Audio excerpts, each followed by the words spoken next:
Hi friends, everyone Zodiac PSC Academy YouTube channel swagam. In the class we will discuss delegated legislation.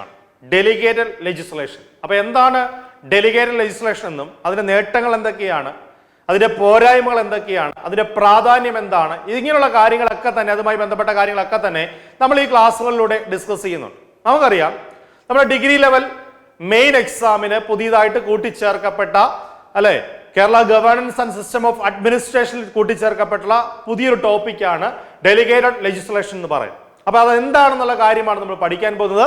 വളരെ നിസ്സാരമായിട്ട് പഠിക്കാം, വലിയ കാര്യമുള്ള കാര്യമൊന്നുമല്ല. വളരെ നിങ്ങൾക്ക് അത് ആശയം ഉൾക്കൊണ്ട് പഠിച്ചാൽ വളരെ നിസ്സാരമായി പഠിക്കാൻ സാധിക്കുന്ന ഒരു കാര്യമാണ്. അപ്പോ ഇത് പറയുന്നതിന് മുന്നോടിയായി ഒന്ന് രണ്ട് കാര്യങ്ങൾ ഞാൻ പറഞ്ഞു വെക്കാം. അപ്പൊ ഡെലിഗേറ്റഡ് ലെജിസ്ലേഷൻ എന്ന് പറയുന്നത് നിയുക്ത നിയമ നിർമ്മാണം എന്നാണ് അതിന്റെ അർത്ഥം വരുന്നത്. നിയുക്ത നിയമ നിർമ്മാണം, അതായത് നിയമനിർമ്മാണം നടത്തുന്നത് അത് ലെജിസ്ലേറ്റീവ് അസംബ്ലികളാണ് അല്ലെ. അതായത് പാർലമെന്റ്, ഇന്ത്യയിലാണെങ്കിൽ പാർലമെന്റ് നിയമനിർമ്മാണം നടത്തുന്നു. സംസ്ഥാനത്തിലേക്ക് വന്നാൽ സ്റ്റേറ്റ് ലെജിസ്ലേറ്റീവ് അസംബ്ലീസ് ആയിരിക്കും നിയമനിർമ്മാണങ്ങൾ നടത്തുന്നത്. കൗൺസിലും ഉണ്ടാവും, ഓക്കെ, നിയമനിർമ്മാണം നടത്തുന്നു. അപ്പൊ ഇവരുടെ ചുമതലയാണ് ഇന്ത്യക്ക് വേണ്ടി നിയമങ്ങൾ നിർമ്മിക്കുക എന്ന് പറയുന്നത്. നമ്മൾ പഠിച്ചിട്ടുണ്ട് the highest law making body എന്ന് പറയുന്നത് ഇന്ത്യൻ പാർലമെന്റ് ആണ്. ഇന്ത്യൻ പാർലമെന്റ് ആണ് ഇന്ത്യയിലെ ഏറ്റവും വലിയ നിയമനിർമ്മാണ സഭ. പാർലമെന്റിനും ഇത്തരത്തിലുള്ള സംസ്ഥാന നിയമസഭകൾക്കുമാണ് നിയമങ്ങൾ നിർമ്മിക്കാനുള്ള അവകാശവും അധികാരവും ഒക്കെ ഉള്ളത്. പക്ഷേങ്കിൽ ഇവിടെ ചില പോരായ്മകൾ പരിഹരിക്കാൻ വേണ്ടിയിട്ട്, ഓക്കെ, ഈ നിയമനിർമ്മാണത്തിലെ ചില പോരായ്മകൾ പരിഹരിക്കാൻ വേണ്ടിയിട്ടാണ് നിയുക്ത നിയമനിർമ്മാണം എന്നൊരു പരിപാടി ആവിഷ്കരിച്ചിരിക്കുന്നത്, അല്ലെങ്കിൽ ഡെലിഗേറ്റഡ് ലെജിസ്ലേഷൻ എന്ന പരിപാടി നടപ്പിലാക്കും. അപ്പൊ ഇത് എന്തിനു നടപ്പിലാക്കുന്നു എന്ന് ചോദിച്ചാൽ, ഈ പറഞ്ഞ പാർലമെന്റ് ഉണ്ടാക്കിയ ഈ നിയമത്തിലെ അല്ലെങ്കിൽ സ്റ്റേറ്റ് ലെജിസ്ലേറ്റീവ് അസംബ്ലി ഉണ്ടാക്കിയ ഈ നിയമത്തിലെ എന്തെങ്കിലും പോരായ്മകൾ ഉണ്ടെങ്കിൽ അത് മുൻകൂട്ടി കണ്ട് പരിഹരിക്കുന്നതിന് വേണ്ടിയാണ് ഡെലിഗേറ്റഡ് ലെജിസ്ലേഷൻ നടപ്പിലാക്കുന്നത്. ഓക്കെ, അതൊരു കാരണം മാത്രമാണ്. അപ്പൊ ഉണ്ടാക്കിയ ഒരു നിയമത്തിലെ സകല പോരായ്മകളും പരിഹരിക്കാൻ ആരെ കൊണ്ട് സാധിക്കുന്നു? ഈ ഡെലിഗേറ്റഡ് ലെജിസ്ലേഷനിലൂടെ ഈ കാര്യനിർവഹണ വിഭാഗത്തിന് സാധിക്കും. അപ്പൊ എന്താണ് കാര്യനിർവഹണ വിഭാഗം എന്ന് പറയുന്നത്? നമുക്കറിയാം, പാർലമെന്റ് അല്ലെങ്കിൽ ഈ പറയുന്ന സ്റ്റേറ്റ് ലെജിസ്ലേറ്റീവ് അസംബ്ലികൾ നിയമനിർമ്മാണം നടത്തുന്നു.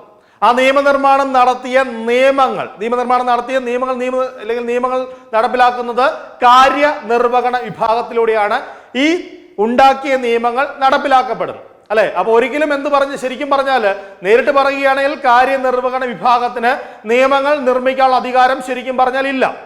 ഓക്കെ, അത് ശരിക്കും പറഞ്ഞാൽ ഈ പാർലമെന്റിന് മാത്രമേ അല്ലെങ്കിൽ നിയമനിർമ്മാണ സഭകൾക്ക് മാത്രമേ ഉള്ളൂ. ആ കാര്യനിർവഹണ വിഭാഗത്തിന് ശരിക്കും പറഞ്ഞാൽ നിയമം നിർമ്മിക്കാനുള്ള അധികാരമില്ല. പക്ഷേങ്കിൽ ഈ ഡെലിഗേറ്റഡ് ലെജിസ്ലേഷനിലൂടെ ഇത്തരത്തിൽ ഒരു അവകാശം അവർക്ക് കിട്ടുകയാണ്. അതെങ്ങനെ കിട്ടുന്നു എന്നുള്ള കാര്യം, അല്ലെങ്കിൽ എന്തിനു കൊടുക്കുന്നു എന്നുള്ള കാര്യം നമുക്ക് വ്യക്തമായി പഠിക്കാം. അപ്പോൾ ഇതിൽ ബേസിക് ആയിട്ട് അറിഞ്ഞിരിക്കേണ്ട കാര്യം, ഇന്ത്യയിൽ നിയമങ്ങൾ നിർമ്മിക്കാനുള്ള അവകാശം നിയമനിർമ്മാണ സഭകൾക്കാണ് അല്ലെ. അത് നടപ്പിലാക്കാനുള്ള അധികാരമാണ് കാര്യനിർവഹണ വിഭാഗത്തിന് ഉള്ളത് എന്ന് അറിഞ്ഞിരിക്കുക. ഓക്കെ അല്ലെ. ഇനി നമ്മൾ തിരിച്ചു വന്നു കഴിഞ്ഞാൽ, ഈ പാർലമെന്റ് ഒരു നിയമം നിർമ്മിക്കുന്നു. അപ്പൊ പാർലമെന്റ് ഒരു നിയമം നിർമ്മിക്കുക എന്ന് പറഞ്ഞാൽ വളരെ പെട്ടെന്ന് ഇന്ന് പോയിട്ട് നാളെ നിയമം നിർമ്മിക്കാൻ പറ്റുന്നൊരു കാര്യമല്ല. പാർലമെന്റിൽ ഒരു നിയമം നിർമ്മിക്കുക എന്ന് പറഞ്ഞാൽ, പാർലമെന്റിൽ ഒരു നിയമം നിർമ്മിച്ചെടുക്കുക അല്ലെങ്കിൽ ഒരു ബില്ല് പാസ്സായി നിയമമായി മാറുക എന്ന് പറഞ്ഞാൽ അതിന്റെ പല ഘട്ടങ്ങളിലൂടെ കടന്നു വേണം ഇത് നിയമമായിട്ട് മാറാൻ വേണ്ടി. അതിന് ഒരുപാട് സമയമെടുക്കും അല്ലെ, ഒരുപാട് സമയമെടുക്കും. അതുകൊണ്ട് സമയമെടുത്ത് തന്നെയായിരിക്കും ആ നിയമം ഉണ്ടായി വരും. നമുക്കറിയാം, പല നിയമങ്ങളും പാസ്സായി വരാൻ വേണ്ടി ചിലപ്പോൾ ചില വർഷങ്ങൾ എടുക്കാറുണ്ട്. 1-2 വർഷം കൊണ്ടൊക്കെ ആയിരിക്കും പാസ്സായി വരും, ചിലപ്പോൾ പെട്ടെന്ന് തന്നെ പാസ്സായി വരും. അപ്പൊ എന്തായാലും ഈ ഒരു പ്രോസസ്സിങ്, ഈ ഒരു നടപടിക്രമങ്ങൾക്ക് കുറച്ച് സമയമെടുക്കും അല്ലെ. അപ്പൊ ഇത്തരത്തിൽ കുറച്ച് സമയമെടുത്തായിരിക്കും പാർലമെന്റ് നിയമങ്ങൾ പാസ്സാക്കി കൊണ്ടുവരുന്നത്. അപ്പൊ എന്തായാലും പാസ്സാക്കി കൊണ്ടുവരുന്ന ഈ നിയമത്തിൽ എല്ലാ കാര്യങ്ങളും ഉൾപ്പെടുത്താൻ ഒരു പക്ഷേ അതുമായി ബന്ധപ്പെട്ട ഫ്യൂച്ചറിലേക്ക് കാര്യങ്ങൾ കണ്ട് എല്ലാ കാര്യങ്ങളും ഉൾപ്പെടുത്താൻ ഒരു പക്ഷേ ആ പാർലമെന്റിന് സാധിച്ചു എന്ന് വരില്ല, അല്ലെങ്കിൽ നിയമനിർമ്മാണത്തിന് സാധിച്ചു എന്ന് വരികയില്ല അല്ലെ. പറ്റി കൂടുതൽ കാര്യങ്ങൾ ഡീറ്റെയിൽഡ് ആയിട്ട് അറിയാവുന്നത് അതുമായി ബന്ധപ്പെട്ട് നിൽക്കുന്ന ഉദ്യോഗസ്ഥർക്കായിരിക്കും കൂടുതൽ കാര്യങ്ങൾ അറിയാവുന്നത് അല്ലെ. കാരണം ടെക്നിക്കൽ ആയിട്ടുള്ള നോളജ് ഒരു പക്ഷേ അതുമായി ബന്ധപ്പെട്ട് ഇല്ലെങ്കിൽ ഈ നിയമം പാസ്സാക്കുന്ന പാർലമെന്റിലെ അംഗങ്ങൾക്ക് ഉണ്ടാകണമെന്ന് നിർബന്ധമില്ല. ഇല്ല എന്നല്ല ഞാൻ പറയുന്നത്, ഉണ്ടാകണമെന്ന് നിർബന്ധമില്ല. പക്ഷേ എങ്കിൽ ഇവിടെയുള്ള ഉദ്യോഗസ്ഥർക്ക്, ഇത് കൈകാര്യം ചെയ്യുന്ന ഉദ്യോഗസ്ഥർക്ക് ഇതുമായി ബന്ധപ്പെട്ടുള്ള ടെക്നിക്കൽ ആയിട്ടുള്ള നോളജും ഉണ്ടായിരിക്കും അല്ലെ. അപ്പൊ അതുമായി ബന്ധപ്പെട്ട് എന്തൊക്കെ കാര്യങ്ങൾ ഇതിൽ ഉൾപ്പെടുത്തണമെന്നുള്ള കാര്യം അവർക്കായിരിക്കും കൂടുതൽ അറിയാവുന്നത്. അപ്പൊ എന്തായാലും നിയമനിർമ്മാണ സഭ ഒരു പേരന്റ് ആക്ട് ഉണ്ടാക്കി കൊടുക്കുന്നു. അതിലെല്ലാ കാര്യങ്ങളും വ്യക്തമായി പറഞ്ഞു തന്നെയായിരിക്കും ആ നിയമം ഉണ്ടാക്കി കൊടുക്കുന്നത്. അതിലെ ചില പോരായ്മകൾ എന്ന് വെച്ചാൽ അവരുണ്ടാക്കി കൊടുത്ത നിയമം വെട്ടിത്തിരുത്തി അല്ല ചെയ്യുന്നത്, അവിടെ പറഞ്ഞു വെക്കുന്നു. അതായത് ഇത്തരത്തിൽ കാര്യനിർവഹണ വിഭാഗത്തിന് ബാക്കി ചില മാറ്റങ്ങൾ വരുത്താൻ സാധിക്കുമെന്ന് ഈ പേരന്റ് ആക്ടിൽ പറഞ്ഞു വെച്ചിട്ടുണ്ടെങ്കിൽ ഓക്കെ, അതുമായി ബന്ധപ്പെട്ട കാര്യങ്ങൾ കാര്യനിർവഹണ വിഭാഗത്തിന് ഈ നിയമത്തിലേക്ക് കൂട്ടിച്ചേർക്കാൻ സാധിക്കും. അതായത് ഉണ്ടാക്കി വെച്ച ആ നിയമത്തിൽ അതൊന്ന് മോഡിഫൈ ചെയ്യാൻ വേണ്ടി, ആ നിയമത്തിൽ കുറച്ച് പോരായ്മകൾ പരിഹരിക്കാൻ വേണ്ടിയിട്ട് ആവശ്യമായ കാര്യങ്ങൾ കാര്യനിർവഹണ വിഭാഗത്തിന് ഈ നിയമത്തിലേക്ക് കൂട്ടിച്ചേർക്കാൻ സാധിക്കും. അങ്ങനെ ആ കൊടുക്കുന്ന അധികാരമാണ് ഡെലിഗേറ്റഡ് ലെജിസ്ലേഷൻ എന്ന് പറയും. പറഞ്ഞു മനസ്സിലായോ? നിയുക്ത നിയമ നിർമ്മാണം എന്ന് പറയും. ഓക്കെ, ഇവിടെ നിയോഗിക്കപ്പെടുകയാണ്. പാർലമെന്റ് ചെയ്യേണ്ട ഒരു ജോലി കാര്യനിർവഹണ വിഭാഗത്തിലേക്ക് നിയോഗിക്കപ്പെടുകയാണ് ചെയ്യുന്നത്. അപ്പൊ കൂട്ടുകാരെ അറിഞ്ഞിരിക്കേണ്ട ഒരു കാര്യം, ഇന്ത്യൻ ഭരണഘടനയിലൊന്നും ഇത്തരത്തിൽ ഡെലിഗേറ്റഡ് ലെജിസ്ലേഷനെ പറ്റി പറയുന്നില്ല, ഇന്ത്യൻ ഭരണഘടനയിൽ പറഞ്ഞു വെക്കുന്നില്ല. ഇതിൽ അറിഞ്ഞിരിക്കേണ്ട ഒന്ന് രണ്ട് കാര്യങ്ങൾ, ഒരു ബേസിക് ആയിട്ടുള്ള കാര്യം അറിഞ്ഞിരിക്കുക. ഇന്ത്യയിലെ ഏറ്റവും വലിയ നിയമപുസ്തകം എന്ന് പറയുന്നത് ഇന്ത്യൻ ഭരണഘടന തന്നെയാണ്. ഓക്കെ, ഇതിൽ ഏറ്റവും വലിയ നിയമപുസ്തകം എന്ന് പറയുന്നത് ഇന്ത്യൻ ഭരണഘടന തന്നെയാണ്. ആ ഭരണഘടനയിൽ അധിഷ്ഠിതമായി തന്നെയാണ് ഇന്ത്യയിൽ ഓരോ പ്രവർത്തനങ്ങളും നടന്നു പോയിക്കൊണ്ടിരിക്കുന്നത്. പാർലമെന്റ് പ്രവർത്തനങ്ങളൊക്കെ തന്നെ ഭരണഘടനയിൽ അടിസ്ഥാനമാക്കിയാണ് മുമ്പോട്ട് പോയിക്കൊണ്ടിരിക്കുന്നത്. ആ ഇന്ത്യൻ ഭരണഘടനയിൽ പറയുന്നുണ്ട് നിയമനിർമ്മാണം നടത്താൻ വേണ്ടിയാണ് ഇത്തരത്തിൽ ലെജിസ്ലേറ്റീവ് അസംബ്ലീസ് ഉള്ളത്. അപ്പൊ ആ ലെജിസ്ലേറ്റീവ് അസംബ്ലികൾക്ക് നിയമങ്ങൾ ഉണ്ടാക്കാം, അല്ലെ? പക്ഷെങ്കിൽ ഇവരുണ്ടാക്കുന്ന നിയമങ്ങൾ ഒരു കാരണവശാലും ഭരണഘടന വിരുദ്ധമാകാൻ പാടില്ല. ഇല്ലെങ്കിൽ ഇന്ത്യൻ ഭരണഘടനയിൽ ഉൾപ്പെടുന്ന ആശയങ്ങൾക്കെതിരാകാൻ പാടില്ല ഏതൊരു നിയമം നിർമ്മിക്കുമ്പോഴും. ഞാൻ പറഞ്ഞു വരുന്ന കാര്യം മനസ്സിലാക്കി വെക്കുക. അപ്പൊ ഇന്ത്യയിലെ ഏറ്റവും വലിയ നിയമപുസ്തകം എന്ന് പറയുന്നത് ഇന്ത്യൻ പാർലമെന്റ് ആണ്. ആ ഇന്ത്യൻ ഭരണഘടനയാണ്. അപ്പൊ ഇന്ത്യൻ ഭരണഘടനയ്ക്കെതിരായിട്ട് ഒരു നിയമം നിർമ്മിക്കാൻ പാർലമെന്റിന് സാധിക്കില്ല. ഓക്കെ, അപ്പോൾ അറിഞ്ഞിരിക്കുക, നമ്മുടെ ഭരണഘടനയ്ക്ക് അല്ലെങ്കിൽ മൗലിക അവകാശങ്ങൾക്ക് എതിരായിട്ട് ഒരു നിയമം ഒരിക്കലും ഒരു പാർലമെന്റ് പാസ്സാക്കുകയില്ല. അത്തരത്തിലൊരു നിയമം ഉണ്ടായിക്കഴിഞ്ഞാൽ സുപ്രീം കോടതിയുടെ ജുഡീഷ്യൽ റിവ്യൂ അധികാരം വെച്ച് ആ നിയമം ക്യാൻസൽ ആക്കാനുള്ള അധികാരം ഉണ്ടായിരിക്കുന്നതാണ്. അതായത് ഈ സുപ്രീം കോടതിക്ക് പരിശോധിക്കാം. ജുഡീഷ്യൽ റിവ്യൂ എന്ന് പറയുന്നത് സുപ്രീം കോടതിക്ക് പരിശോധിക്കാം. അതായത് പാർലമെന്റ് പാസ്സാക്കിയ ഈ നിയമം ഇന്ത്യൻ ഭരണഘടനയ്ക്ക് അകത്ത് നിൽക്കുന്നതാണോ, ആ ഫ്രെയിമിൽ ഉൾപ്പെടുന്നതാണോ, ഇല്ലെങ്കിൽ അത് ഭരണഘടനാ വിരുദ്ധമാണോ, അല്ലെങ്കിൽ ഫണ്ടമെന്റൽ റൈറ്റ്സിനെതിരാണോ എന്ന് പരിശോധിക്കാം. അത്തരത്തിൽ എതിരാണെങ്കിൽ ജുഡീഷ്യൽ റിവ്യൂ എന്ന സുപ്രീം കോടതിയുടെ അധികാരം ഉപയോഗിച്ചുകൊണ്ട് ആ നിയമത്തെ എന്ത് ചെയ്യാൻ സാധിക്കും? ക്യാൻസൽ ചെയ്യാൻ സാധിക്കും. ഓക്കെ, അങ്ങനെ അധികാരമുണ്ട്. അപ്പൊ അറിഞ്ഞിരിക്കുക, ഏറ്റവും വലിയ നിയമപുസ്തകം ഈ പറഞ്ഞ പോലെ ഇന്ത്യൻ ഭരണഘടന, അതിനുശേഷം വരുന്നത് ഇത്തരത്തിൽ പാർലമെന്റ് പാസ്സാക്കപ്പെടുന്ന നിയമങ്ങളുണ്ട്. ഓക്കെ, അപ്പം ഇത് ഭരണഘടനയ്ക്ക് മുകളിൽ എന്തായാലും പോവില്ല. ആ ഭരണഘടനയ്ക്കകത്താണ് ഈ നിയമം നിൽക്കുന്നത്. ഇനി അടുത്തത് വരുന്നത് ഡെലിഗേറ്റഡ് ലെജിസ്ലേഷൻ ആണ്. അപ്പൊ ഇത്തരത്തിൽ പാർലമെന്റ് ഉണ്ടാക്കിയ ഈ നിയമത്തില് അതിനകത്ത് കൂട്ടിച്ചേർക്കേണ്ട അധികാരമാണ് ഡെലിഗേറ്റഡ് ലെജിസ്ലേഷനിലൂടെ കാര്യനിർവഹണ വിഭാഗം ചെയ്യുന്നത്. പറഞ്ഞു മനസ്സിലായോ? അപ്പം ഈ ഒരു പേരന്റ് ആക്ടിലെ ആവശ്യമായ കാര്യങ്ങളാണ് ഡെലിഗേറ്റഡ് ലെജിസ്ലേഷനിലൂടെ ചെയ്യപ്പെടുന്നത്. അപ്പൊ ഇവിടെയും അത് തന്നെയാണ് ചെയ്യേണ്ടത്. ഈ പേരന്റ് ആക്ടിൽ പറഞ്ഞിരിക്കുന്ന കാര്യങ്ങൾ ഉൾക്കൊള്ളിച്ചുകൊണ്ട്, അല്ലെങ്കിൽ അതിൽ നിന്നുകൊണ്ട് മാത്രമേ ഇവിടെ ഡെലിഗേറ്റഡ് ലെജിസ്ലേഷൻ നടത്താൻ സാധിക്കുകയുള്ളൂ, നിയുക്ത നിയമനിർമ്മാണം നടത്താൻ സാധിക്കുകയുള്ളൂ. അല്ലെങ്കിൽ പേരന്റ് ആക്ടിന്, അല്ലെങ്കിൽ സുപ്രീം ലോ, ഈ പറയുന്ന സുപ്രീം ആക്ടിന് വിരുദ്ധമായി അതിൽ പറയാത്ത കാര്യങ്ങൾ ഇതിനകത്ത് ഉൾപ്പെടുത്താൻ ഒരു കാരണവശാലും ഡെലിഗേറ്റഡ് ലെജിസ്ലേഷനിലൂടെ സാധിക്കില്ല. പറഞ്ഞു മനസ്സിലായോ? അപ്പം നമ്മുടെ ഈ പറഞ്ഞ പോലെ ഭരണഘടന പറയുന്നു, ആ ഭരണഘടനയിൽ ഉൾക്കൊള്ളുന്നതായിരിക്കണം പാസ്സാക്കപ്പെടുന്ന ഓരോ നിയമങ്ങളും, അല്ലെ? ആ ഓരോ നിയമങ്ങൾ ആ നിയമങ്ങളിൽ ഡെലിഗേറ്റഡ് ലെജിസ്ലേഷനിലൂടെ ആഡ് ചെയ്യപ്പെടുന്ന ഓരോ കാര്യങ്ങളും ആ പേരന്റ് ആക്ടിൽ ഉൾപ്പെടുന്നതായിരിക്കണം. അതും ഭരണഘടനാ വിരുദ്ധമാകാൻ പാടില്ല. അപ്പൊ ഇത്തരത്തിൽ ഉൾപ്പെടുത്തിയിരിക്കുന്ന കാര്യം പേരന്റ് ആക്ടിന് വിപരീതമാണെങ്കിൽ, എതിരാണെങ്കിൽ, അല്ലെ, പാർലമെന്റ് ഒരു പേരന്റ് ആക്ട് ഉണ്ടാക്കി കൊടുത്തു. ആ പേരന്റ് ആക്ട് ഉണ്ടാക്കി കൊടുത്തിട്ട് അവരെ നിയുക്ത നിയമനിർമ്മാണത്തിന് ഏൽപ്പിച്ചു, കാര്യനിർവഹണ വിഭാഗത്തെ ആവശ്യമായ കാര്യങ്ങൾ ഉൾപ്പെടുത്താൻ വേണ്ടിയിട്ട്, അല്ലെ? ടെക്നിക്കലായുള്ള സൈഡുകളൊക്കെ പരിശോധിച്ച് അത് ചെയ്യാൻ വേണ്ടി അവരെ ഏൽപ്പിക്കുന്നു. അപ്പൊ അവർ ഉൾപ്പെടുത്തിയ കാര്യങ്ങൾ ഈ പേരന്റ് ആക്ടിന് വിരുദ്ധമാണെങ്കിൽ ഇവിടെയും ജുഡീഷ്യൽ റിവ്യൂ എന്ന പ്രോസസ്സ് സാധ്യമാണ്. അല്ലെ, ഇവർ ആഡ് ചെയ്ത ഈ കാര്യങ്ങൾ ആ പേരന്റ് ആക്ടിന് വിരുദ്ധമാണെങ്കിൽ തീർച്ചയായിട്ടും അത് ജുഡീഷ്യൽ റിവ്യൂ ഉപയോഗിച്ചുകൊണ്ട് എന്ത് ചെയ്യാൻ സാധിക്കും, അതും ക്യാൻസൽ ചെയ്യാൻ സാധിക്കും. ഓക്കെ അല്ലെ, പറഞ്ഞ കാര്യം പിടികിട്ടിയെന്ന് വിചാരിക്കുന്നു. അപ്പം പാർലമെന്റ് ഉണ്ടാക്കിയ ഒരു നിയമം അല്ലെ, അതിലെ പോരായ്മകൾ പരിഹരിക്കാൻ വേണ്ടിയാണ് ഇത്തരത്തിൽ ഡെലിഗേറ്റഡ് ലെജിസ്ലേഷൻ എന്ന പരിപാടി നടപ്പിലാക്കുന്നത്. ആ ഡെലിഗേറ്റഡ് ലെജിസ്ലേഷനിലൂടെ കാര്യനിർവഹണ വിഭാഗം ഇതിന്റെ പോരായ്മകൾ എന്ത് ചെയ്യുന്നു, പരിഹരിക്കപ്പെടുന്നു. ഒരു വിധത്തിൽ പറഞ്ഞാൽ ഇത് ജനാധിപത്യ വിരുദ്ധത അല്ലെങ്കിൽ എതിര് തന്നെയാണ്, ഡെമോക്രസിക്ക് എതിര് തന്നെയാണ്. പക്ഷേ ഇത് ആവശ്യമാണ്. കാരണം എന്തുകൊണ്ടാണ്, ഇന്ത്യ എന്ന് പറയുന്ന രാജ്യം അല്ലെ, ഈ 100 കോടിയിലധികം ജനങ്ങൾ താമസിക്കുന്ന ഒരു രാജ്യമാണ് ഇന്ത്യ എന്ന് പറയുന്ന രാജ്യം. ഇവിടെ ഈ പറയുന്ന ജനപ്രതിനിധികളായിട്ട് വളരെ കുറച്ച് ആൾക്കാർ മാത്രമാണ് MLA-മാരായിട്ട് MP-മാരായിട്ടൊക്കെ പാർലമെന്റിലും സ്റ്റേറ്റ് ലെജിസ്ലേറ്റീവ് അസംബ്ലിയിലൊക്കെ ഉള്ളത്. അപ്പൊ എല്ലാ പ്രശ്നങ്ങളും ഒരു കാരണവശാലും ഇവർക്ക് പരിഹരിച്ചുകൊണ്ട് പൂർണ്ണമായൊരു നിയമം നിർമ്മിക്കുക എന്ന് പറയുന്നത് അതൊരു പോസിബിൾ ആയിട്ടുള്ള കാര്യമല്ല. അതുകൊണ്ടാണ് ഈ ഡെലിഗേറ്റഡ് ലെജിസ്ലേഷന്റെ പ്രാധാന്യം ഉണ്ടാകുന്നത്. ഓക്കെ അല്ലെ, അപ്പൊ നമ്മൾ നേരെ എന്താണ് ഡെലിഗേറ്റഡ് ലെജിസ്ലേഷൻ എന്നുള്ള കാര്യം പറഞ്ഞു. ഇനി അകത്തേക്ക് പോകുകയാണ്. ഇനി ഇവിടെ പറഞ്ഞിരിക്കുന്ന കാര്യം, ഡെലിഗേറ്റഡ് ലെജിസ്ലേഷൻ എന്ന അധികാരം ഉപയോഗിച്ചാണ് കാര്യനിർവഹണ വിഭാഗം റൂൾസ്, റെഗുലേഷൻസ്, ഓർഡേഴ്സ്, പിന്നെ എന്താണ് ബൈലോസ് എന്നിവ ഉണ്ടാക്കുന്നത്. അതായത് നമ്മളൊരു നിയമം ഉണ്ടാക്കി കൊടുക്കുന്നു, നമ്മളല്ല സ്റ്റേറ്റ് ലെജിസ്ലേറ്റീവ് അസംബ്ലി അല്ലെങ്കിൽ പാർലമെന്റ് നിയമനിർമ്മാണ സഭ ഒരു നിയമം ഉണ്ടാക്കി കൊടുക്കുന്നു. ആ നിയമവുമായി ബന്ധപ്പെട്ട് കാര്യനിർവഹണ വിഭാഗം എന്തൊക്കെ ഉണ്ടാക്കുന്നു, അവർക്ക് റൂൾസ് ഉണ്ടാക്കാം, അതുമായി ബന്ധപ്പെട്ട റെഗുലേഷൻസ് ഉണ്ടാക്കാം, ഓർഡേഴ്സ് ഉണ്ടാക്കാം, ദെൻ ബൈലോസ് ഉണ്ടാക്കാം. ഓക്കെ അല്ലെ, അപ്പം എന്ന് പറഞ്ഞാൽ പറയുന്ന ഇത്രയേ ഉള്ളൂ സംഭവം.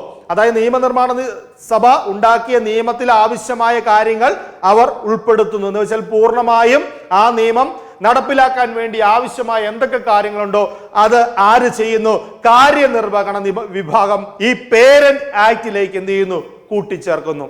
പറഞ്ഞു മനസ്സിലായോ? അത് റൂൾസ് ആകാം, റെഗുലേഷൻസ് ആകാം, ഓർഡേഴ്സ് ആകാം, ബൈലോസ് ആകാം, ഇതെല്ലാം രീതിയിലും ഏത് രീതിയിൽ വേണമെങ്കിലും കൂട്ടിച്ചേർക്കപ്പെടുന്നു. ഇവിടെ ഞാൻ ഉദാഹരണം പറയാം. നമ്മുടെ ഈ അടുത്ത കാലത്ത് നമ്മുടെ right to information act amend ചെയ്തു അല്ലെ, വിവരാവകാശ നിയമം അമെൻഡ് ചെയ്തു. വിവരാവകാശ നിയമം അമെൻഡ് ചെയ്തിട്ട് right to information act amend ചെയ്ത് വിവരാവകാശ നിയമം അമെൻഡ് ചെയ്തിട്ട് അവിടെ നമുക്കറിയാം അവിടെ കാലാവധി, മുമ്പ് കാലാവധി എന്ന് പറയുന്നത് 5 വർഷം അല്ലെങ്കിൽ 65 വയസ്സ് വരെയായിരുന്നു. കമ്മീഷനിലെ അല്ലെ, കമ്മീഷണർമാരുടെ കാലാവധി എന്ന് പറയുന്നത് 5 വർഷം അല്ലെങ്കിൽ 65 വയസ്സ് വരെ ആയിരുന്നു.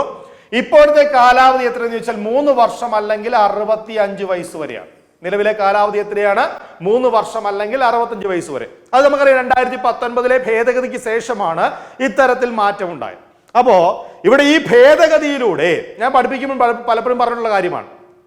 ഇവിടെ ഈ ഭേദഗതിയിലൂടെ നിയമത്തിൽ പറഞ്ഞു വെച്ചത് ഇങ്ങനെയാണ്, നിയമത്തിൽ പറഞ്ഞു വെച്ചിരിക്കുന്നത് എങ്ങനെയാണ്, അതായത് കാലാവധിയും അതായത് സ്റ്റേറ്റ് ഈ പറഞ്ഞ പോലെ ഇൻഫർമേഷൻ കമ്മീഷന്റെ സ്റ്റേറ്റ് സെൻട്രൽ 2 ഇൻഫർമേഷൻ കമ്മീഷന്റെയും ഈ പറഞ്ഞ കമ്മീഷണർമാരുടെ കാലാവധിയും അവരുടെ ശമ്പളവും കേന്ദ്ര സർക്കാരിന് തീരുമാനിക്കാം എന്നാണ് നിയമത്തിൽ പറഞ്ഞു വെച്ചിരിക്കുന്നത്. പിടികിട്ടിയോ? അപ്പൊ 2019 ഭേദഗതിയിലൂടെ റൈറ്റ് ടു ഇൻഫർമേഷൻ ആക്ടില്, വിവരാവകാശ നിയമത്തിലെ റൈറ്റ് ടു ഇൻഫർമേഷൻ ആക്ടില് വരുത്തിയ ഭേദഗതിയാണ്. അതായത് സെൻട്രൽ ഇൻഫർമേഷൻ കമ്മീഷന്റെയും സ്റ്റേറ്റ് ഇൻഫർമേഷൻ കമ്മീഷന്റെയും കാലാവധിയും ശമ്പളവും കേന്ദ്ര സർക്കാരിന് തീരുമാനിക്കാം എന്നാക്കി. ഓക്കെ, ഇത്തരത്തിലാണ് നിയമത്തിൽ പറഞ്ഞു വെച്ചത്. അപ്പൊ അവിടെ ചെറിയൊരു പോരായ്മയുണ്ട്. പോരായ്മ എന്താണ്? പോരായ്മ ഇവരുടെ കാലാവധി എത്രയാണെന്ന് കൃത്യമായിട്ട് അവിടെ മെൻഷൻ ചെയ്തിട്ടില്ല. ഓക്കെ, അത് അങ്ങനെ ചെയ്യാത്തത് അത് മുൻകൂട്ടി കണ്ടുകൊണ്ടാണ്, ഫ്യൂച്ചറിനെ കണ്ടുകൊണ്ടാണ് അത്തരത്തിൽ ആ നിയമം പാസ്സാക്കി വെച്ചിരിക്കുന്നത്.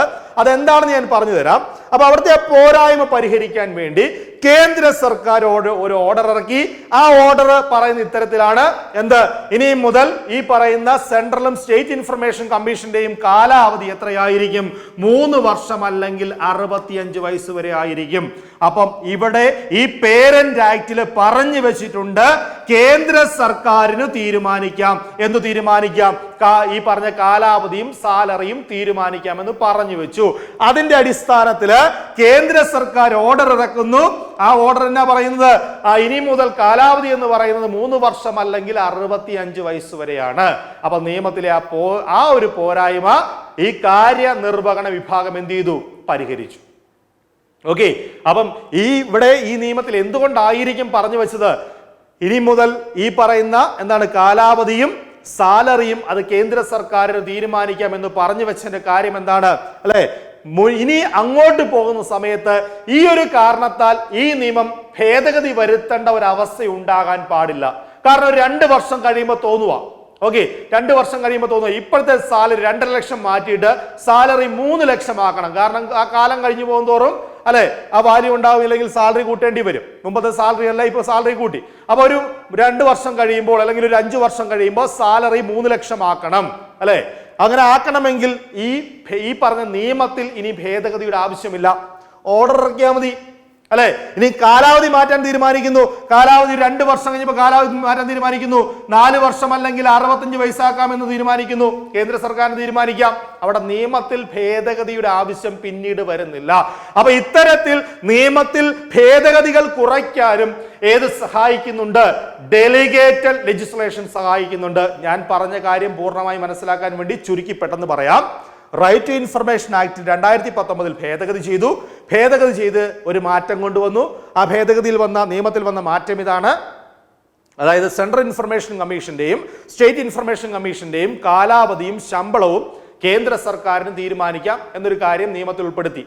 ഓക്കെ, അപ്പൊ നിയമത്തിൽ ഉൾപ്പെടുത്തിയ സമയത്ത് അവിടെ ഒരു പോരായ്മ വന്നു. പോരായ്മ എന്താ? പോരായ്മ ഇതാണ്, കാലാവധി എത്രയാണെന്നും ശമ്പളം എത്രയാണെന്നും കൃത്യമായി നിയമത്തിൽ പറഞ്ഞില്ല. ഓക്കെ, അത് കൃത്യമായിട്ട് പോരായ്മ പരിഹരിക്കാൻ വേണ്ടി കേന്ദ്ര സർക്കാർ ഒരു ഓർഡർ ഇറക്കുന്നു.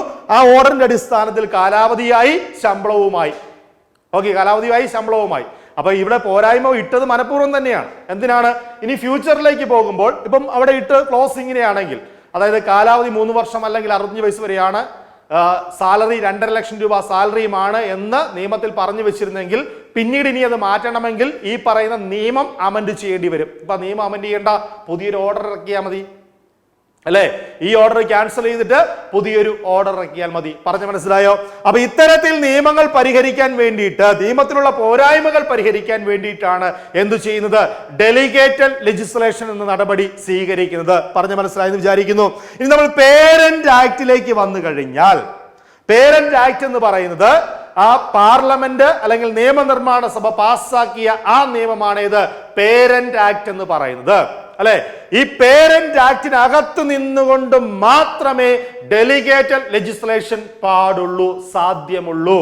എന്ന് വെച്ചാൽ പേരന്റ് ആക്ടിൽ പറഞ്ഞിരിക്കുന്ന ആ ആശയം ഉൾക്കൊണ്ട്, ഇല്ലെങ്കിൽ അതിൽ പറഞ്ഞിരിക്കുന്ന കാര്യങ്ങൾ ഉൾക്കൊണ്ട് അതിൽ നിന്നുകൊണ്ട് മാത്രം എന്തുണ്ടാക്കാൻ പാടുള്ളൂ?